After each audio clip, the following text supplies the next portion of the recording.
AMC on 29/8. Okay. I think we should know about the part.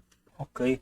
If we said about the movement of the wave and how can we explain this part of wave, for example, to make a price prediction for this last part which is circled on the right side. Okay, let's say we have 5 points on an actual one wave, A, B, C, D, E. Okay, 5 points. Let's say if we are going from A to B, it will gives you uh, the movement of upside and increasing in momentum, and it will go through this trend line and basis through it.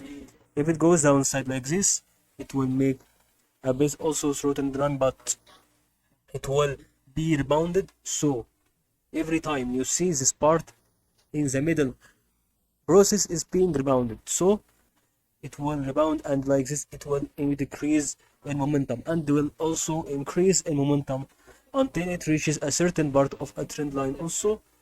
So we call this a hidden trend line. If you also put the right retracement on wrong side, you will suppose that there is also an additional trend line, or you can edit right retracement like this. You can know about more from videos, and then it will do the decrease in momentum on the same manner of increasing momentum. The thing that we should notice about here, as we said, the middle process, it will rebound. That is a price prediction of this AMC today.